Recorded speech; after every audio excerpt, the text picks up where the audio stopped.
कल बंगाल का जो चुनाव वो चुनाव थोड़ी था।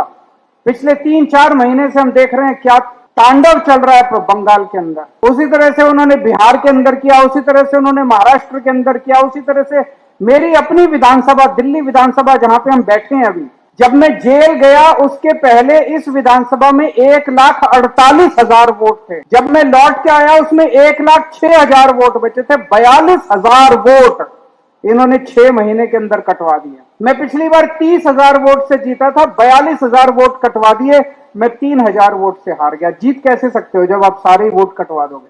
ये लोग सारे चुनाव आसाम जीत गए, बंगाल जीत गए, बिहार जीत गए, महाराष्ट्र जीत गए, दिल्ली जीत गए, जहां देखो ये जीतते जा रहे हैं। अगली साल फरवरी के अंदर जब पंजाब के चुनाव होंगे, इस बार अश्वमेध का घोड़ा नहीं रुकेगा।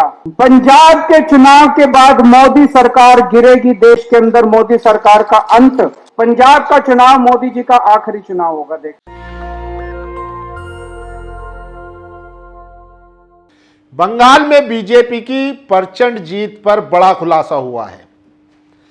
टीएमसी और बीजेपी में जो जीत का अंतर रहा है, कहा जा रहा है लगभग 30 लाख वोटों का अंतर है जिससे बीजेपी जीती है, और वही वोट जो है एसआईआर में काटे गए थे।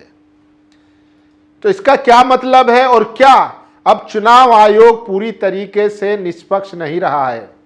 लोग तो यहां तक लिख रहे हैं कि बंगाल में चुनाव आयोग को जीत की बहुत बहुत बधाई। सोचिए, तो चुनाव आयोग की नियत पर सवाल खड़े कर रहे हैं लोग। वहीं दूसरी तरफ ममता बनर्जी के समर्थन में केजरीवाल आ गए हैं। केजरीवाल ने बड़ा बयान दिया है। उन्होंने कहा, जिस तरीके से मुझको हराया गया, जेल जाने से पहले मेरी कॉन्स्टिट्यूएंसी में 1,40,000 वोट थे, और जब मैं जेल से बाहर आया तो 1 लाख वोट बचे थे। फिर मैं वो चुनाव 3,000 वोट से हार गया, यानी कि 40,000 के आसपास वोट काट दिए गए थे। और यही हुआ ममता बनर्जी की कॉन्स्टिट्यूएंसी भवानीपुर में, जहां पर एसआईआर में 50,000 नाम कटे और ममता बनर्जी लगभग 5,000 वोटों से हार गई।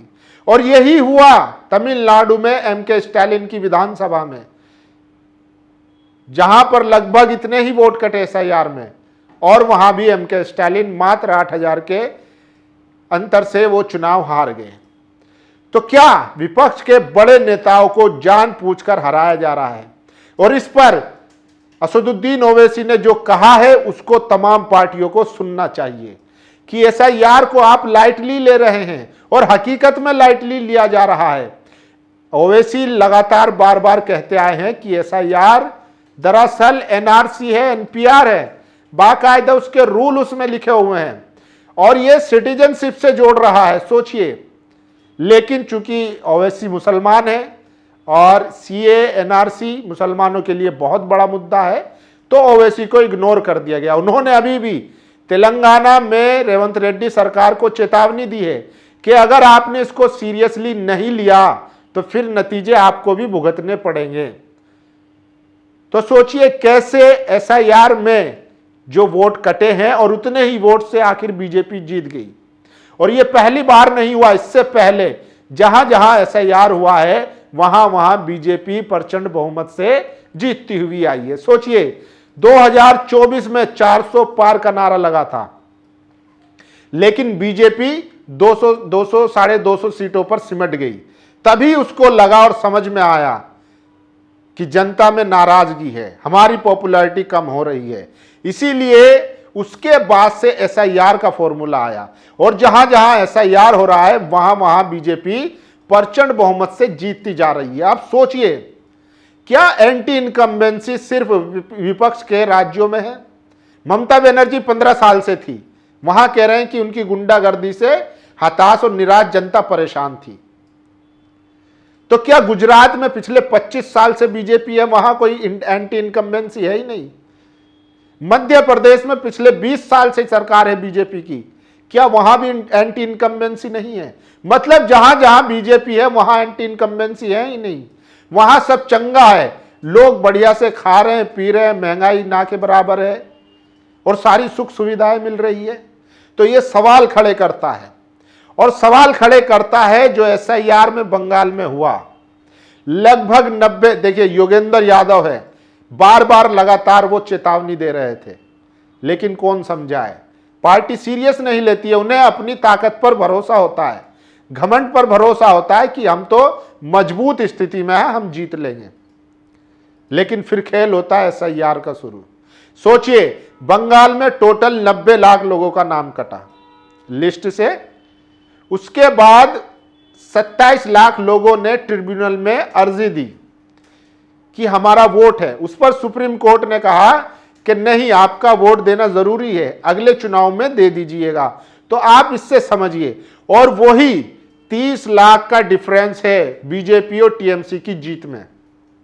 और 100 ऐसी विधानसभा है जो पिछली बार ममता बनर्जी मात्र 5,000, जिसमें 5 या 10,000 का लगभग अंतर था, यानी कि जो कम मार्जिन वाली सीटें थी वहां पर खेला किया गया है। तो इसके बाद भी अगर लोग नहीं समझ रहे हैं और SIR को सीरियस नहीं ले रहे हैं, तो फिर यह सबसे बड़ा सवाल है। फिर आप कितनी भी दुहाई देते रहिए, कितना भी कुछ करते रहिए, अगर आपने इसको सख्ती से नहीं निपटा, सीरियसली नहीं लिया, तो एक एक करके फिर सारी जो है जगह बीजेपी का कब्जा होना तय है। अब खबर आ रही है कि अगला जो टारगेट है पंजाब है, पंजाब भी बीजेपी के हाथों में आ सकता है। और ये अचानक से नहीं होता है, ये लॉन्ग टर्म प्रोसेस है। जैसे बंगाल में हुआ, पिछली बार 80 सीटें जिताई।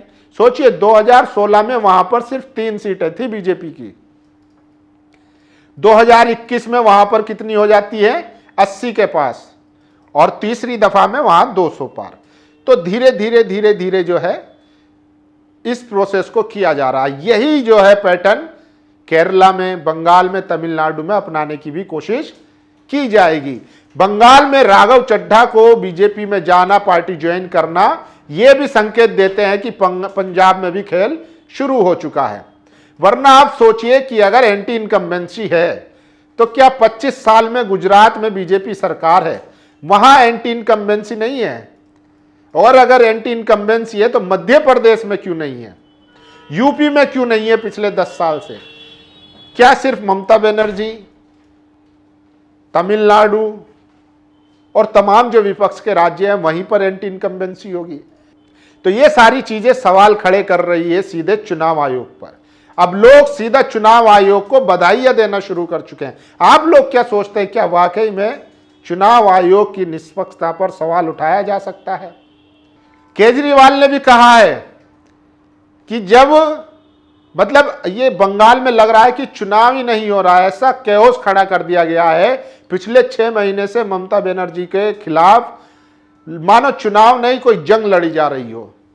वहां पर इतने सारे अर्धसैनिक बलों की तैनाती हो, 400 से ज्यादा अधिकारियों का तबादला हो, SIR के जरिए वोटरों का नाम काटना हो। और उन्होंने कहा ये पैटर्न जो है आप कहां लड़ेंगे, कैसे जीत पाएंगे जब सारा कुछ जो है कब्जे में। केजरीवाल ये आरोप लगा रहे हैं। उन्होंने एग्जाम्पल दिया कि जब मैं जेल गया था मेरी विधानसभा में 1,40,000 वोट थे, और जब मैं आया तो मेरी विधानसभा में 1 लाख वोट बचा, 1,06,000, और जब चुनाव हुआ तो मैं 3,000 से हार गया। तो मैं क्या करूं, कहां से मैं जीतता? यही पैटर्न देखा गया ममता बनर्जी की विधानसभा भवानीपुर में, यही पैटर्न देखा गया MK स्टालिन की विधानसभा में, और यही पैटर्न देखा गया असम के गौरव गोगोई जो कांग्रेस के नेता है, बड़े नेता हैं। तो यह भी एक है कि पार्टियों की टॉप लीडरशिप को हराओ, पार्टी का मनोबल तोड़ो और फिर उसको खत्म कर दो। और सोचिए अब जो है पूरा लोग इतिहास को भी याद कर रहे हैं कि जब जब जिसने बीजेपी के साथ गठबंधन किया है पुराने जमाने में, आज वो जो है उसकी भुगत रहा है, कीमत चुका रहा है। एक जमाने में TMC ने कहा था कि बीजेपी हमारी नेचुरल अलाई है, RSS की तारीफ किया करती थी।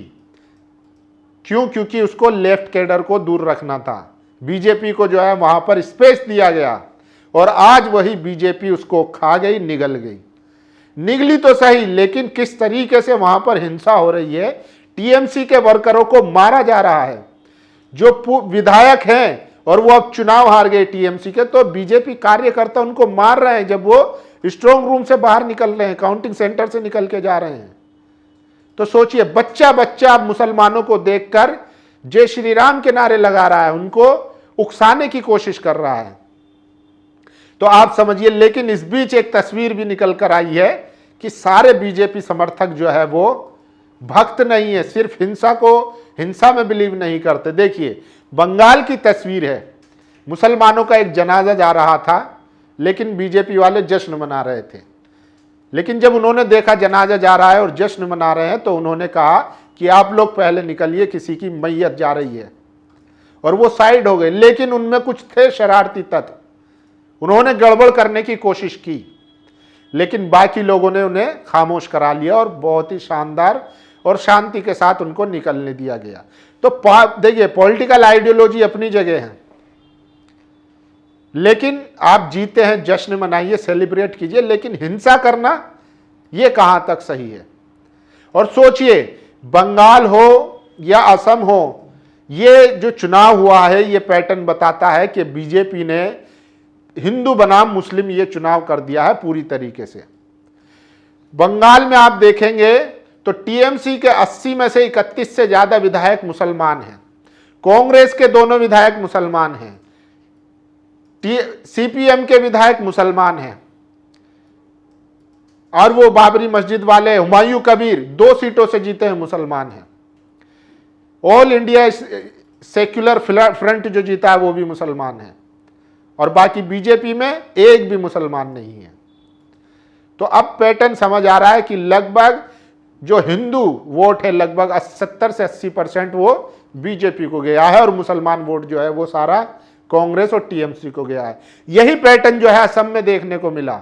असम में कांग्रेस की तरफ से 19 विधायक जीते हैं, जिसमें से 18 मुसलमान हैं। तो आप सोचिए कि कांग्रेस को जिंदा मुसलमान रख रहा है, लेकिन उसके बावजूद भी मुसलमान को क्या मिलता है। एक टाइम पे ममता बनर्जी ने कहा था कि मुसलमान जो है दूधिया गाय हैं, ये मतलब फायदेमंद चीज है, इनको कोई लाभ नहीं, इनका अधिकार नहीं, इनको हिस्सेदारी नहीं चाहिए, इनको दुओ जितना दुआ जा सकता है, और तमाम पार्टियां वही कर रही है। और एसआईआर को लेकर ओवैसी ने चेतावनी दी है कि अगर एसआईआर को सीरियसली नहीं लिया गया तो फिर ये स्थिति और भयावह होगी, और बीजेपी को कहीं भी नहीं हराया जा सकता। बीजेपी फिर केरला, तमिलनाडु, कर्नाटका, हर जगह अपनी सरकार बनाएगी, और ये होगा, आप देख लेना। जैसे ममता बनर्जी के बारे में कहा जाता था कि वहां बीजेपी का खाता नहीं खुलता था, लेकिन आज 200 पार हो गया। वही अब पंजाब की बारी है। लोग कह रहे हैं कि राघव चड्ढा को इसीलिए पार्टी में लाया गया है ताकि पंजाब में बीजेपी का चेहरा बनाकर उनको सामने रखकर चुनाव लड़ा जा सके। हो सकता है कि इस वाले विधानसभा में बीजेपी क्लीन स्वीप ना करे, क्योंकि फिर लोगों का शक जाएगा। इस बार अच्छी फाइट दे और फिर अगली विधानसभा में पूर्ण बहुमत से पंजाब भी अपने हाथों में ले ले। इसको कहते हैं स्ट्रेटेजी, इसको कहते हैं पैटर्न, ताकि लोग कहे कि देखो मेहनत करो तो ऐसी करो। अरे मेहनत करो तो चुनाव आयोग जैसी करो, लोग ऐसा भी लिख रहे हैं। तो केजरीवाल खुलकर समर्थन में आ गए। वहीं विपक्ष को यह भी सोचना होगा कि अगर बीजेपी जैसे बड़े संगठन से लड़ना है तो उनको गठबंधन करना पड़ेगा, और एसआईआर जैसे अहम मुद्दे को सीरियसली लेकर इससे लड़ना पड़ेगा, वरना वही हाल होगा जैसे केजरीवाल के साथ हुआ, ममता बनर्जी के साथ हुआ, एमके स्टालिन के साथ हुआ, गोगोई के साथ हुआ। आपके विधानसभाओं में से वोट काटे जाएंगे और उसी वोटों के अंतर से आपको हरा दिया जाएगा। बंगाल इसका सबसे बड़ा एग्जाम्पल है। लगभग 30 लाख वोटों का मार्जिन है बीजेपी की जीत में, और वही उतने ही वोटों लगभग 27 लाख जो है वोटर ट्रिब्यूनल में अर्जी दाखिल किए हुए हैं कि हमारा वोट डालने का अधिकार है, लेकिन सुप्रीम कोर्ट ने उनको कह दिया कि वोट डालना जरूरी है क्या। अरे डेमोक्रेसी में वोट डालने से ज्यादा जरूरी और क्या हो सकता है। लेकिन 90 लाख वोट काटना ये बताता है कि, और देखिए अब यूपी में अखिलेश यादव भी पीडीएस संगठन बनाकर जरूर बात कह रहे हैं कि हमें ईवीएम पर भरोसा नहीं है। आप अगर जमीन पर नहीं लड़ेंगे, इसकी तैयारी नहीं करेंगे, तो फिर चुनाव आयोग, सेंट्रल फोर्सेज और तमाम चीजें हैं, तमाम रिसोर्सेज हैं उनके पास, लेकिन विपक्ष को भी लड़ना पड़ेगा।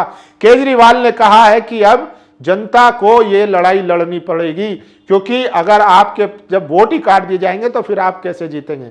आप लोगों की क्या राय है? क्या केजरीवाल सही है? क्या ममता बनर्जी सही है? और बंगाल चुनाव का असल हकदार कौन है? आप लोग अपनी राय जरूर दीजिए और चुनाव आयोग को तो इसमें बिल्कुल भी मत घसीटना। शुक्रिया। नेशनल दस्तक की आपसे गुजारिश है कि अगर इसको बचाना चाहते हैं तो नेशनल दस्तक को सब्सक्राइब करने के लिए रेड कलर के सब्सक्राइब बटन को दबाएं, फिर बेल आइकन की घंटी दबाएं। नेशनल दस्तक को बचाने के लिए बहुत जरूरी है कि हर खबर को शेयर करें, लाइक करें, कमेंट जरूर करें।